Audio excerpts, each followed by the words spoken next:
Hello my lovely soul family, आपके लिए एक और रीडिंग लाई हूँ जिसका टॉपिक है क्या लोग अब आपको समझ रहे हैं, क्या बातें हो रही हैं इन लोगों के बीच। आपकी सब कुछ जानने की कोशिश करेंगे टैरो कार्ड के माध्यम से। ये जनरल रीडिंग है, मेल फीमेल सभी के लिए समान है। ज़रूरी नहीं आपसे रेजोनेट हो जाए, अगर हो जाती है तो ये रीडिंग आपके लिए। तो चलते हैं रीडिंग पे। कार्ड मैंने शफल कर लिए हैं।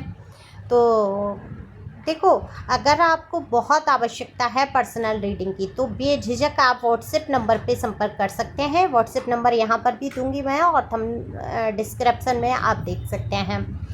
तो देखो, पर्सनल रीडिंग फ्री नहीं है, वहाँ पर आप संपर्क करके अपनी पर्सनल रीडिंग बुक करा सकते हैं। डीपी पे सारे चार्ज दिए हैं। तो चलते हैं रीडिंग पे। एक लाइक तो बनता ही बनता है, शेयर कर सकते हैं, सब्सक्राइब कमेंट्स करके अपने एनर्जी को सेंड कर सकते हैं। ओके, अगर पहली बार आए हैं तो देखो, जो कुछ भी मैं यहाँ पर देख रही हूँ कार्ड के माध्यम से, अगर मैं बात करूँ आपकी एनर्जी की, तो दिल पे भारी बोझ लेके आप आगे तो बढ़ रहे हैं, लेकिन भारी बोझ मन में है। और ये भारी बोझ को आप उतारना तो चाहते हैं, लेकिन इस भारी बोझ को सोचते भी हैं कि कहीं नहीं आपके ऊपर ऐसा भारी बोझ आप सोचेंगे भी नहीं। आज से बिल्कुल आप सोचना बंद कर देंगे, लेकिन वो आपके शरीर पर प्रभाव डाल देता है। जब हम बहुत हद से ज़्यादा टेंशन ले लेते हैं किसी चीज़ की, और हमें खुद को ऐसा लगने लगता है, वो चाहे अध्यात्म की दृष्टि से जाके सोचने लगें कि नहीं हमें किस चीज़ की टेंशन, सब मेरे भगवान मेरे ईश्वर संभाल लेंगे, या किसी भी तरीके से उसको हम दबाने लगते हैं, निकालते नहीं, उस टेंशन को अंदर ही अंदर जब्त कर लेते हैं। तो क्या होता है, वो टेंशन शारीरिक रूप से पीड़ा के रूप में उभर कर आती है। तो एक वजह आपके जो बैक में पेन है, शोल्डर में है, नेक में है, हाथ में है, जहाँ भी है, कहीं आपकी नसों का दर्द हो सकता है, ये सिर का भी दर्द हो सकता है। ये इसी वजह से है कि आपने अपनी पीड़ा को अंदर ही अंदर दबा लिया है, पी लिया है वो जहरीले घूंट, जिनसे कि आपकी ज़िंदगी को नुकसान हो रहा है। तो इस नुकसान को भरपाई कैसे करेंगे, आप सच में निकालेंगे इस चीज़ को। मैं बहुत ही सरल उपाय बता देती हूँ आपको। जो पीड़ा आपके दिल के अंदर है, जो आप किसी से नहीं कह पा रहे हैं, बहुत ही अंदर अंदर घुटे जा रहे हैं, है ना, तो या तो आप पर्सनल रीडिंग लेके अपनी पीड़ा को बयां कर सकते हैं। अगर नहीं है कि आपको लगता है कि यूँ ही पैसे खर्च कर दें, मैडम तो भीख मांग रही है, या क्या किसी ने कमेंट्स भी किया था, तो या क्यों ही हम इनको दे दें अपने पैसे, तो आपको करना क्या है, आपको बिल्कुल पैसे नहीं खर्च करने हैं। आपको करना क्या है, उस पीड़ा को, उस तकलीफ़ को एक कॉपी पेन पर ईमानदारी से याद कर करके लिखना है कि जिस समय आप पीड़ा से तकलीफ़ से गुजर रहे थे, या आपका किसी से झगड़ा हुआ था, उस टाइम आपने क्या रखा था मुद्दा, और सामने वाले का क्या था, क्या चीज़ें थी ऐसी। उस समस्या को लिखने के बाद, एक बार पढ़ने के बाद, समस्या में भी हल आपको मिलेंगे। दूसरा, उसको फाड़ कर, जलाकर, और उस राख को नाली में बहा देना है। लिखना कैसे, ईमानदारी से, अपनी गलतियों को भी, दूसरे की भी, हर चीज़ एकदम ईमानदारी से, जो आपके दिल के अंदर है। तो वो वजन, वो चीज़ें जो आपके ऊपर बहुत हैवी हैं, वो उससे आप रिलीज हो पाएंगे। आपकी दुख, आपकी तकलीफ़ कहीं हद तक आप रिलीज कर पाएंगे। तो ये जो नसों के दर्द आपको हो रहे हैं अक्सर, कहीं इधर उधर उधर, वो सब ठीक हो जाएंगे। ठीक है, ये सबसे अच्छा इलाज है आपका। तो लोग आपके बारे में समझ रहे हैं, क्या लोग आपको अब समझ पा रहे हैं जो कल तक नहीं समझे थे?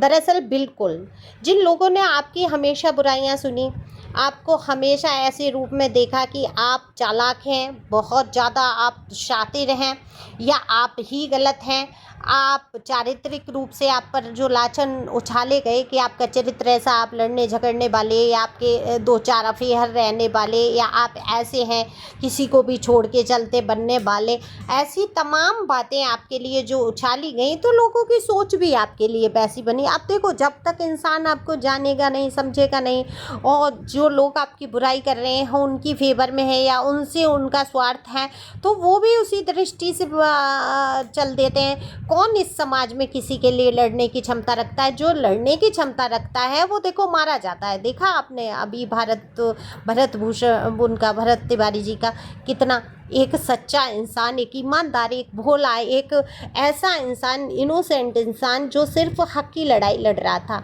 पर मुझे एक चीज़, मैं किसी राजनीति में नहीं हूँ, मुझे बिल्कुल भी राजनीति की नॉलेज नहीं है और मैं बिल्कुल भी किसी राजनीति में पढ़ना नहीं चाहती, क्योंकि मैं एक इंसान हूँ और क्योंकि मैं माँ हूँ, मेरे भी बेटे हैं। तो मुझे बहुत कष्ट हुआ कि एक माँ से उसका बेटा छीन लिया गया और किस अपराध की सज़ा मिली कि समाज के लिए वो लड़ रहा था। वही समाज के लोग, अरे जैसे पिक्चरों में दिखाते हैं, जैसे आम पब्लिक क्यों नहीं एक हो जाती, क्यों पुलिस के डर से अंदर घुस गए। वही मजदूर जो झोपड़ी में रह रहे थे, झुग्गी में रह रहे थे, उनको डरा के अंदर कर दिया। तो भाई क्यों डर गए जब आपके लिए वो इंसान नहीं डर रहा था। अरे सब निकल के आ जाते। हाँ, मैं कहती हूँ हथियार उठाना जरूरी नहीं, तो हाथ पैर आपके किसी हथियार से कम है, आप आगे ढाल बन के खड़े हो जाते तो देखें कुछ हो जाता उसको। लेकिन ऐसा नहीं होता है। ये समाज यही है, किसी को किसी की पड़ी नहीं है। कोई किसी के पीछे मर रहा है तो वो इंसान जिसके पीछे वो मर रहा है वही सबसे पहले दुम दबा के भाग लेते हैं, अपनी अपनी जान की रक्षा करते हैं। तो किसी को नहीं पड़ी कि आपकी क्या बुराई हो रही है, क्यों आपका फेवर लेके आपकी पक्ष करना, क्यों आपका चरित्र स्ट्रॉन्ग बताना। लोगों को तो मज़ा आता है कि जिसकी डूब रही है उसकी और डुबाओ, क्योंकि हम तो पहले से डूबे हैं, सनम तुम्हें लेके डूबेंगे वाला हिसाब होता है। सबके जीवन में कलेश होती है, सबके जीवन में परेशानी होती है। तो सामने वाला इंसान सोचता है अच्छा ये इंसान बहुत फैशन में रहता है, ये इंसान बहुत अच्छा दिखता है, अच्छा अब इसकी आज मुझे पोल पट्टियाँ पता चली, अच्छा इसकी लाइफ में ऐसा है, अच्छा इसको ऐसा बताया जा रहा है, तो अरे ये होगा ही ऐसा। आज तक लोग ऐसी बातें आपके लिए करते रहे क्योंकि आप दिखने में बहुत खूबसूरत हैं, आपकी पर्सनैलिटी बहुत स्ट्रॉन्ग है, आप जो वास्तविक बुद्धि लेके पैदा हुए हैं ये अमूमन लोगों के पास नहीं होती है। जो बहुत बहुत बड़े राजनीतिक होते हैं, बहुत बहुत बड़ी स्तर पे बैठे होते हैं ना, उनमें ज़रूरी नहीं बुद्धि हो। पहले के राजा महाराजा होते थे, सलाहकार को रखते थे, है ना, सलाहकार तेनालीराम देते थे उनको बुद्धि। आपने शुरू से बचपन से ये कहानियाँ नंदन चंपक कुछ तो पढ़ा होगा अगर आप उस टाइम के हैं। मैंने बहुत नंदन पढ़ा, मैंने बहुत चंपक पढ़ा, उसमें हर राजा के साथ एक सलाहकार होता था, है ना। तो क्यों होता था, क्योंकि राजा उतनी बुद्धिमान नहीं होते थे, हिम्मती होते थे, युद्ध कौशल में निपुण होते थे, लेकिन बुद्धि विवेक की अगर बात की जाए, निर्णय लेने की बात की जाए, तो उनको भी एक सलाहकार की ज़रूरत होती थी जो इतने बड़े राज्य को संभालते थे। तो आपके पास वो बुद्धि है, आप अपना निर्णय खुद ले पाते हैं, आपके अंदर वो क्षमताएं हैं, तो लोगों को जलन होती है आपसे कि आप इतना आगे कैसे बढ़ सकते हैं। वो तो वहीं के वहीं रह गए, वो तो वही कर रहे हैं, वही उनकी दिनचर्या है। लेकिन आपने जाना है अपने जीवन की वास्तविकता को, तो लोग अब आपको समझने लगे हैं, क्योंकि लोगों ने जब से आपको नज़दीके से जाना या आपने अपने लिए जब से कदम उठाए, जब से आप अपने बलबूते आगे बढ़ने लगे, कोई तो काम है आप ऐसा कर रहे हैं जिससे आपकी पहचान बढ़ रही है, लोगों में आपका नाम हो रहा है, लोग आपसे संपर्क में आ रहे हैं। और जितने लोग आपसे संपर्क में आ रहे हैं, क्योंकि आपने जब कोई गलत काम किया नहीं, 2-4 अफेयर आपने चलाए नहीं, अरे चलो एक से प्यार किसी से हो गया या आपने अपने जीवन में किसी को एंट्री करा दी, तो वहाँ आप गलत नहीं हो गए।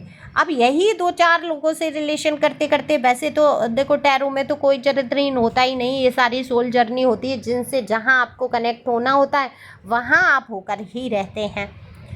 तो ये सोल जर्नी को रोक कौन सकता है, केवल आपके मनोभाव, अपनी भावनाओं पे अगर आप नियंत्रण करते हैं तो अपनी जर्नी को भी पलट सकते हैं।